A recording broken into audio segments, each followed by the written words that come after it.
कल तक डिस्कशन किया था कि गवर्नमेंट बजट के ऑब्जेक्टिव कौन कौन से हैं। आज डिस्कस कर रहे हैं गवर्नमेंट बजट के कंपोनेंट कौन कौन से हैं। कंपोनेंट, गवर्नमेंट अपने खर्चे में, सॉरी अपने बजट में किस किस टाइप के कंपोनेंट शामिल करती है। गवर्नमेंट के बजट में दो टाइप के कंपोनेंट हैं। नंबर वन इज रिसीट और नंबर सेकंड इज एक्सपेंडिचर।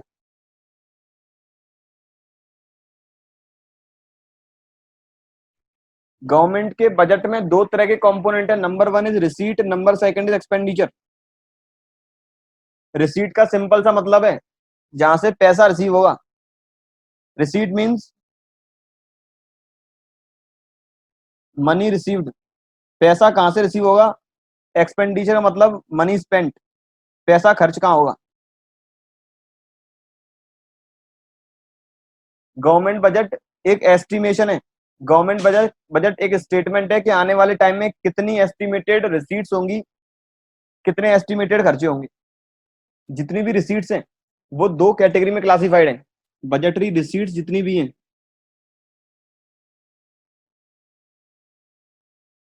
वो दो कैटेगरी में क्लासिफाइड हैं।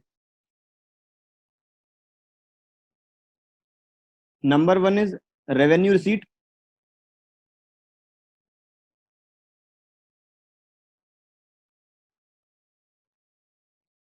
And number second is capital receipt.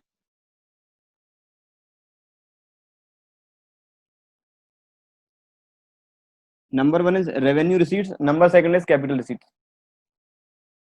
जितने भी रिसीट्स हैं, जिस एरिया से भी पैसा आएगा और वो ट्रांजैक्शन रिकरिंग बेसिस के हैं, या कहूं डेली बेसिस पर, डेली बेसिस पर जितने भी ट्रांजैक्शंस होंगे वहां से जो भी इनकम जनरेट होगी, पैसा रिसीव होगा, वो रेवेन्यू रिसीट की कैटेगरी के अंदर आता है।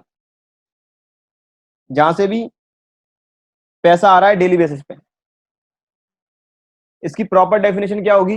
Those receipts which neither increase in liability nor decrease in any asset।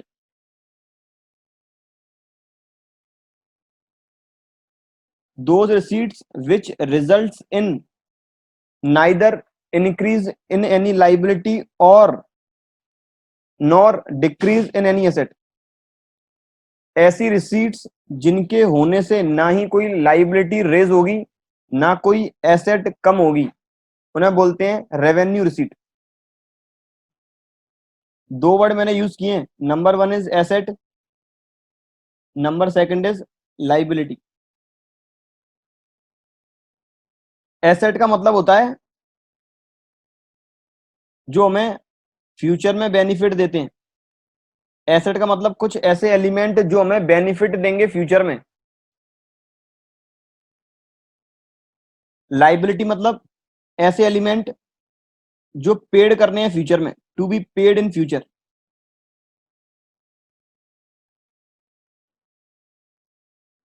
तो ऐसे ट्रांजैक्शंस जहां से पैसा रिसीव होगा और पैसा रिसीव होने के साथ साथ ना ही कोई मेरी लाइबिलिटी राइज होती है, ना ही गवर्नमेंट की कोई लाइबिलिटी राइज होगी और ना ही कोई एसेट डिक्रीज होगी, उसे बोलते हैं रेवेन्यू रिसीट्स। कैपिटल रिसीट्स का मतलब ऐसे receipts which results in increase in liability और decrease in asset.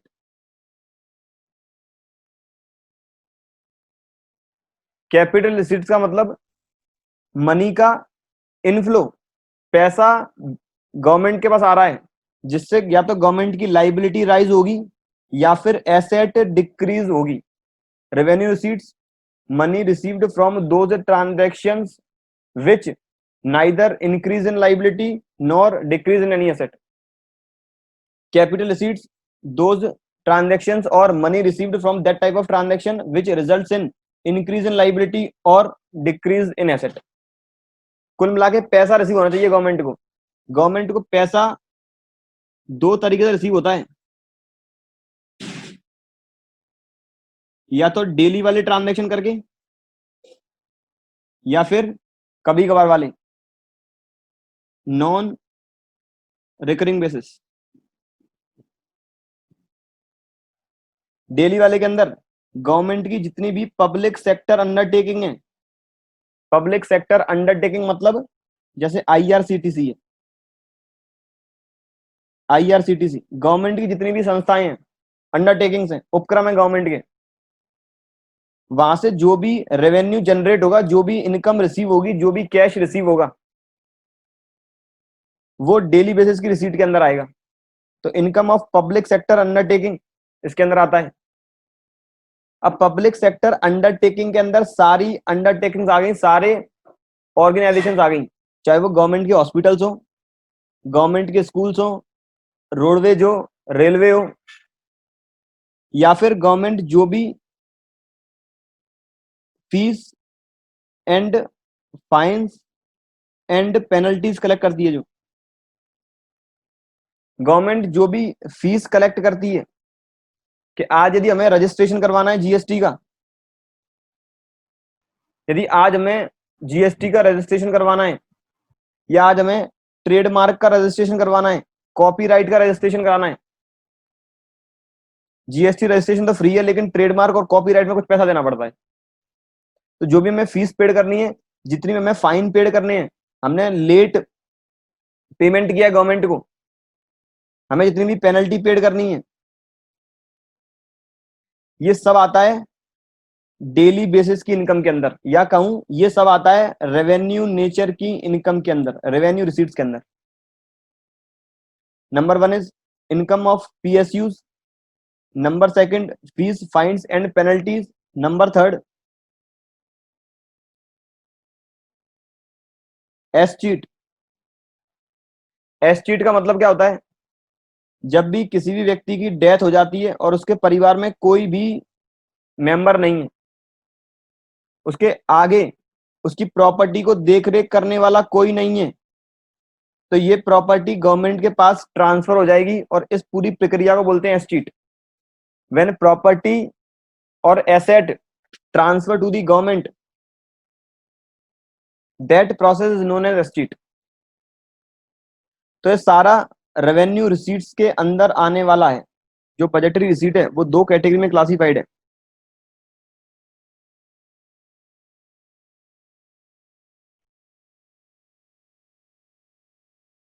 Budgetary receipt दो कैटेगरी में क्लासिफाइड है, एक तो रेवेन्यू रिसीट,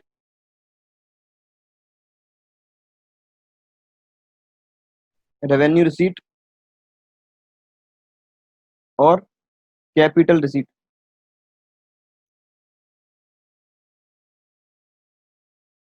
रेवेन्यू रिसीट और कैपिटल रिसीट, इस रेवेन्यू रिसीट के कंपोनेंट, रेवेन्यू रिसीट भी दो कैटेगरी में क्लासिफाइड है। Number one is tax revenue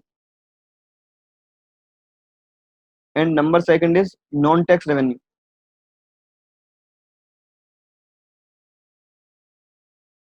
tax revenue as well as non tax revenue. अब इन दोनों के बारे में डिस्कशन है कि टैक्स रेवेन्यू किसे बोलेंगे और नॉन टैक्स रेवेन्यू कौन सा होगा। सबसे पहली बात कर रहे हैं रेवेन्यू रिसीट्स का पहला पार्ट, टैक्स रेवेन्यू या फिर टैक्स रेवेन्यू रिसीट्स।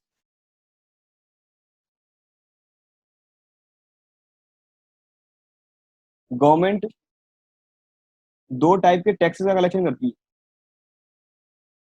गवर्नमेंट की जो मेन इनकम है वो टैक्स से जनरेट होती है। जो गवर्नमेंट का मेन सोर्स ऑफ रेवेन्यू है, गवर्नमेंट का मेन सोर्स ऑफ रेवेन्यू है, वो है tax receipts.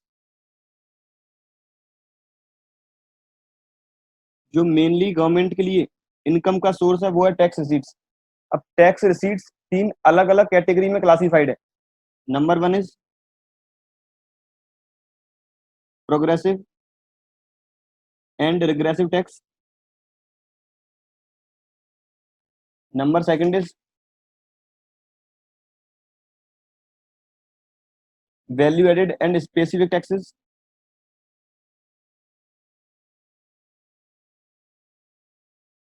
And number third is direct tax and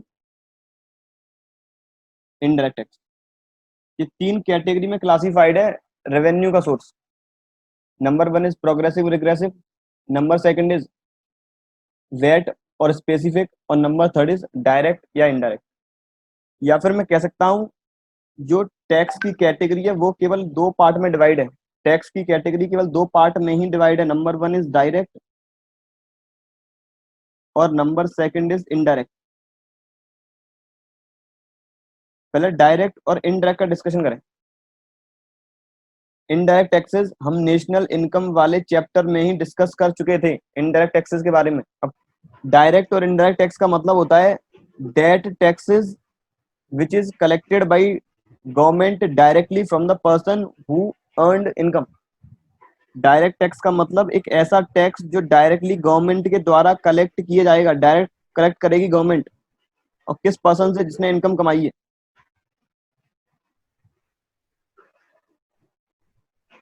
जिसने इनकम कमाई है। और इनडायरेक्ट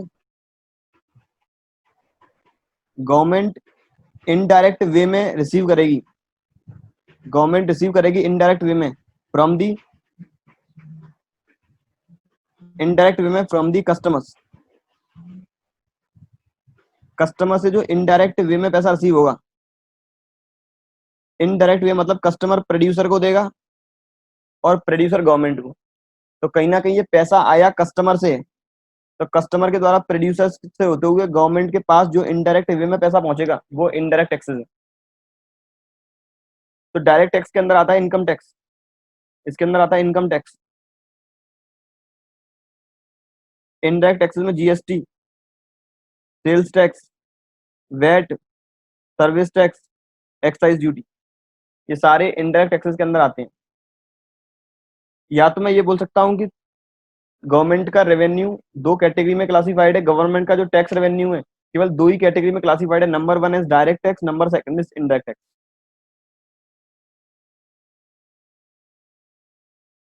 या फिर इसके अलावा गवर्नमेंट का सोर्स ऑफ रेवेन्यू तीन कैटेगरी में क्लासिफाइड है। अब ये प्रोग्रेसिव और वेट वाला जो फर्स्ट और सेकंड कैटेगरी है वो कहीं ना कहीं यहीं से जनरेट हुई है, क्योंकि प्रोग्रेसिव टैक्स कहता है ऐसा टैक्स जो व्यक्ति की, एक पर्सन की प्रोग्रेस से रिलेटेड है। प्रोग्रेसिव टैक्स मतलब that tax which is related with the progress of a person. यदि व्यक्ति इनकम ज्यादा कमाएगा टैक्स ज्यादा पेड करना पड़ेगा, इनकम कम कमाएगा टैक्स कम पेड करना पड़ेगा। रिग्रेसिव टैक्स एक ऐसा टैक्स जिसे इनकम से कोई भी मतलब नहीं है, इनकम से कोई मतलब नहीं है, ज्यादा इनकम कमाने वाले लोग और कम इनकम कमाने वाले लोग कोई से भी हो, सब पर टैक्स की एक फ्लैट रेट अप्लाई होगी। प्रोग्रेसिव टैक्स रेट मतलब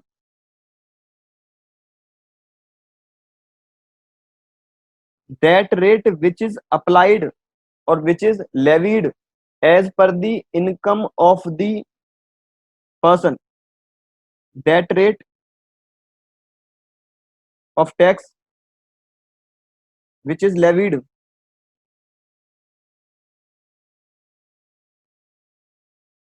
as per the income of the person.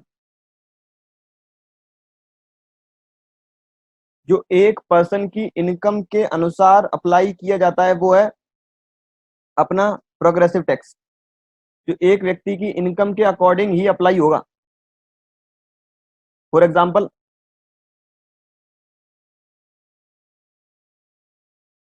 Income tax,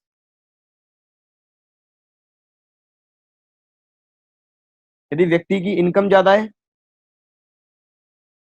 ज्यादा टैक्स लगेगा, व्यक्ति की इनकम कम है टैक्स लगेगा कम। Progressive tax which is concerned which is related with the income of a customer, income of a person, more income levied more tax, less income levied less tax, that is known as progressive taxation policy। अगली regressive tax,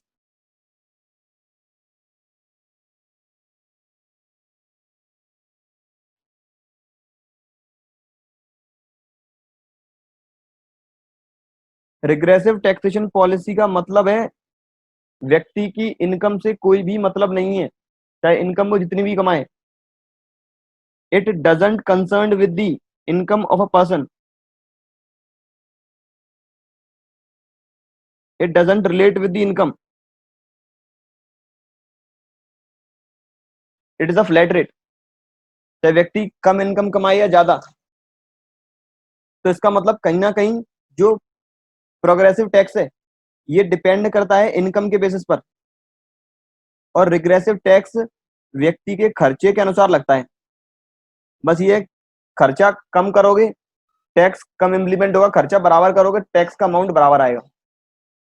लेकिन progressive tax में ये है, जिस व्यक्ति की income जितनी ज्यादा होगी टैक्स की रेट है वो उतनी ज्यादा इम्प्लीमेंट होगी। जितनी ज्यादा इनकम कमाएंगे टैक्स की रेट उतनी ज्यादा इम्प्लीमेंट होगी। जैसे यदि इनकम 5 लाख तक है तो टैक्स लगेगा 5%, 5 लाख से 10 लाख के बीच में तो टैक्स लगेगा 20%, और 10 लाख से ऊपर है तो टैक्स लगेगा 30%। More income more tax. जितनी ज्यादा इनकम होगी टैक्स उतना ही ज्यादा होगा, जितनी ज्यादा इनकम टैक्स उतना ज्यादा।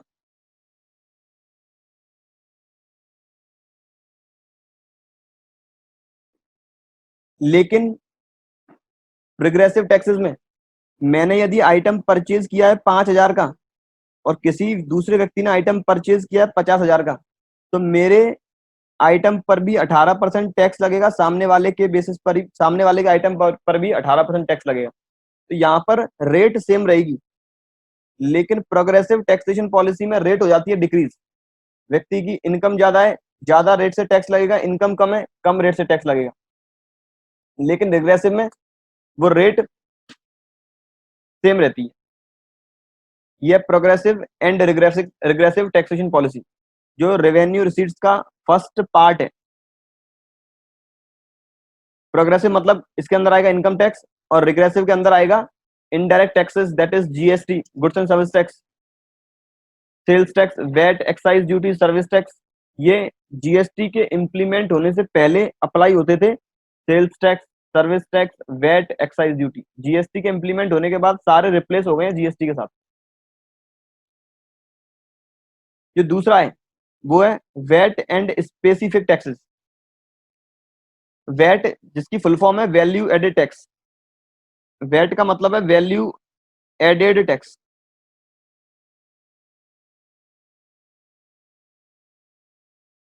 जो हमेशा वैल्यू एडिशन में लगेगा, हमेशा जो लगेगा वैल्यू एडिशन पे। एक सप्लायर ए है, इसने सप्लायर बी को 10,000 का रॉ मटेरियल सप्लाई किया है और इस पर टैक्स की रेट थी 18%, मतलब 1,800 रुपए टैक्स की रेट थी 18%। तो इसका टोटल अमाउंट इसने बी को बिल किया 11,800 का। अब बी क्या करेगा, सी को माल माल भेजेगा आगे। बी ने इस 10,000 में अपने 5,000 और जोड़े, टोटल कीमत अब कितनी हो गई, 5,000 प्लस 11,800, ये टोटल कीमत आ गई 16,800। अब गवर्नमेंट टैक्स केवल वैल्यू एडेड वाले अमाउंट पर लगाएगी। बी का वैल्यू एडिशन कितना है, 5,000, तो 5,000 पे केवल टैक्स लगेगा 18% और, तो मतलब ये लगेगा 900। अब वैल्यू हो गई 17,700। तो वैल्यू एडेड टैक्स का मतलब एक ऐसी टैक्सेशन पॉलिसी जो केवल वैल्यू एडिशन पर ही इंप्लीमेंट होता है, जो केवल वैल्यू एडिशन वाले पार्ट पर इंप्लीमेंट होगा। And it is an indirect tax, और ये एक इनडायरेक्ट टैक्स की कैटेगरी के अंदर फॉल करता है। VAT stand for value added tax which is applied on the only value addition made by the producer, and it is considered as an indirect tax, जो कि जीएसटी आने के बाद रिप्लेस हो चुका है। जीएसटी के पहले था वैट, अब जीएसटी आने के बाद ये हो गया रिप्लेस। दूसरा है इसके अंदर स्पेसिफिक टैक्स, इसके अंदर दूसरा है स्पेसिफिक टैक्स।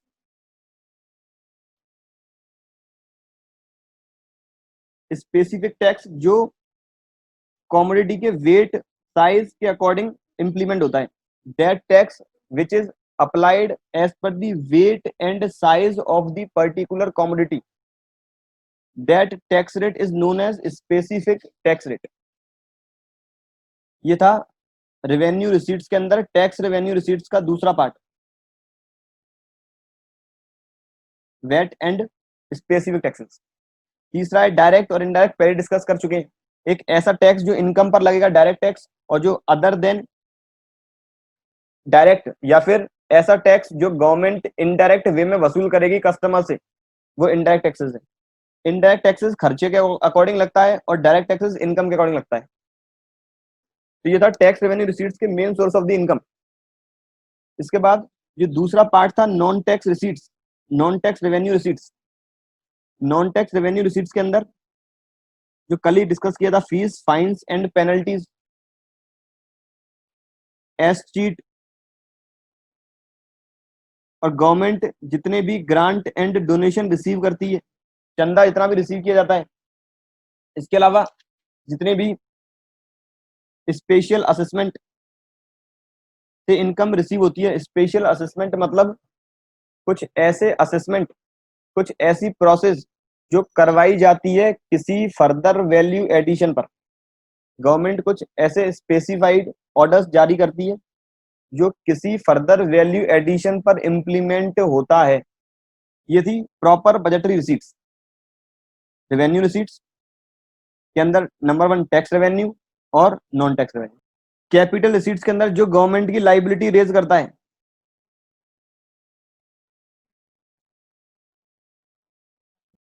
जहां से भी गवर्नमेंट पैसा रिसीव करेगी, या तो उससे गवर्नमेंट की लाइबिलिटी इंक्रीज हो या फिर एसेट डिक्रीज हो।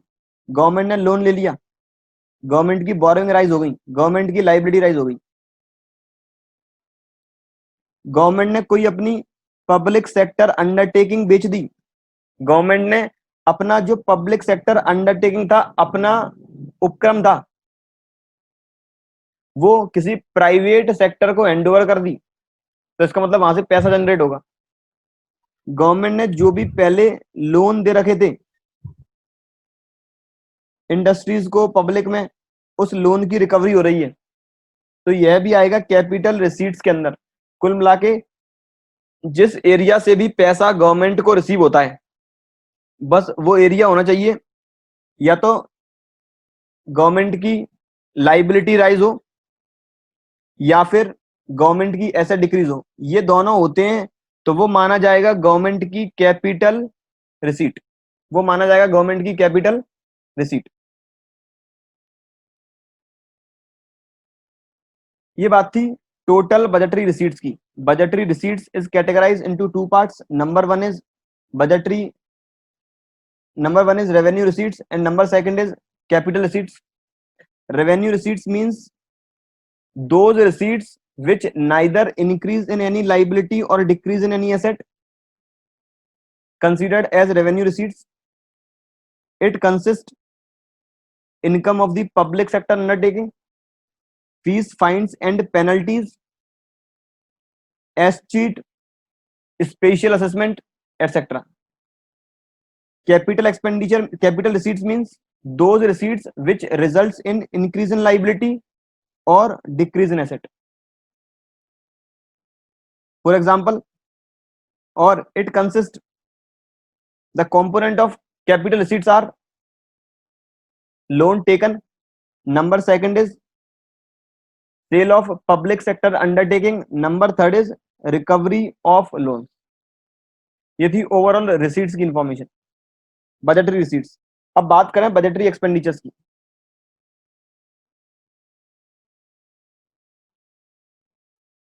बजटरी एक्सपेंडिचर,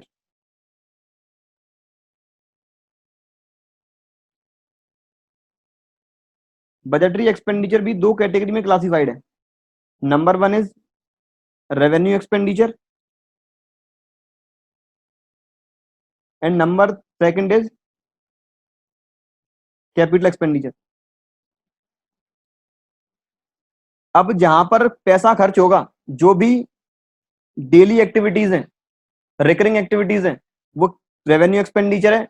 इसके अलावा जितने भी ट्रांजैक्शन में पैसा खर्च होगा वो सारे कैपिटल एक्सपेंडिचर है। या फिर इसका अपोजिट, जो हमने रेवेन्यू और कैपिटल रिसीट की डेफिनेशन पढ़ी थी उसका opposite, those receipts which neither, यहां पर आ जाएगा decrease, which neither decrease in liability और इंक्रीज इन एनी एसेट, ऐसे expenditure, those expenditure which neither increase due to which neither there is increase in any asset or decrease in any liability, ऐसे receipts जिनसे ना तो कोई asset rise होगी ना ही कोई लाइबिलिटी डिक्रीज होगी, वे रेवेन्यू एक्सपेंडिचर है। और ऐसे खर्चे जिनसे या तो एसेट इंक्रीज हो या फिर लाइबिलिटी डिक्रीज हो, उन्हें बोलते हैं कैपिटल एक्सपेंडिचर। ऐसे खर्चे जिनसे एसेट और लाइबिलिटी के स्टेटस पर कोई भी प्रभाव नहीं पड़ेगा, ना ही एसेट इंक्रीज होंगी ना ही लाइबिलिटी डिक्रीज होंगी, वे रेवेन्यू एक्सपेंडिचर हैं। और ऐसे खर्चे जिनकी वजह से एसेट बढ़ती हैं और लाइबिलिटी कम होती हैं, वे कैपिटल एक्सपेंडिचर हैं। रेवेन्यू एक्सपेंडिचर के एग्जांपल, जितना भी वेजेस पेड करती है, सैलरी पेड करती है गवर्नमेंट अपने पीएसयू के अंदर, पब्लिक सेक्टर अंडरटेकिंग में, जितने भी ड्राइवर्स की सैलरी गवर्नमेंट पेड कर रही है, जितने भी एम्प्लॉइज काम कर रहे हैं गवर्नमेंट की ऑर्गेनाइजेशंस में, वहां पर सभी को सैलरी पेड हो रही है। जितने भी हाईवेज गवर्नमेंट के अंडर हैं, उन हाईवेज का मेंटेनेंस करना वो आएगा रेवेन्यू एक्सपेंडिचर के अंदर। जितने भी ऑर्फनेज हैं, उन सभी ऑर्फनेज में गवर्नमेंट हर महीने खर्चा भिजवाती है, वहां का स्टाफ का पेमेंट, खाने पीने का खर्चा, वो सारा रेवेन्यू एक्सपेंडिचर के अंदर इंक्लूड होगा। कैपिटल एक्सपेंडिचर इसके अंदर आएगा, अब या तो एसेट बढ़े, मतलब गवर्नमेंट इन्वेस्टमेंट बढ़ा रही है, गवर्नमेंट इन्वेस्टमेंट कर रही है, गवर्नमेंट ने एक नई पब्लिक सेक्टर अंडरटेकिंग ओपन कर ली, गवर्नमेंट ने किसी पब्लिक सेक्टर अंडरटेकिंग की ब्रांचेस ओपन कर ली, या फिर गवर्नमेंट ने इंडियन रेलवे का नेटवर्क थोड़ा और इंक्रीज कर लिया, किसी प्रांत में, किसी सिटी में, किसी राज्य में कनेक्टिविटी नहीं है, वहां पर रेल की पटरी और बिछा दी ताकि कनेक्टिविटी इंक्रीज हो। तो इसका मतलब गवर्नमेंट का इंफ्रास्ट्रक्चर और बढ़ा, गवर्नमेंट ने पुल और बनवाए, तो कहीं ना कहीं इन्वेस्टमेंट हुआ। गवर्नमेंट ने लोन दिए पब्लिक को, loan given to the public, इन दोनों से तो एसेट राइज होगी। Liability decrease, payment of borrowing, कि गवर्नमेंट ने जो पहले लोन ले रखा था उसका कर दिया पेमेंट, पेमेंट ऑफ बोरोविंग, ताकि गवर्नमेंट की लाइबिलिटी हो गई कम। Expenditure are categorise into two parts, number one is revenue expenditure, number second is capital expenditure. Revenue expenditure means those expenditures which neither increase in any asset or decrease in any liability. Capital expenditure are those expenditure which results in increase in asset or decrease in liability. Revenue expenditure considered wages and salary paid to the staff, maintenance of the infrastructure, और food provided in the orphanage. बहुत सारे example हो सकते हैं, मंदिरों का maintenance करना। Capital expenditure considered following components, number one increase in investment, number second is payment of borrowings, number third is granting loan to the general public. ये था बजटरी एक्सपेंडिचर और ये था बजटरी रिसीट्स। दोनों दो दो कैटेगरी में क्लासिफाइड है। बजटरी रिसीट्स के अंदर रेवेन्यू रिसीट्स, कैपिटल रिसीट्स, और बजटरी एक्सपेंडिचर के अंदर रेवेन्यू एक्सपेंडिचर और कैपिटल एक्सपेंडिचर।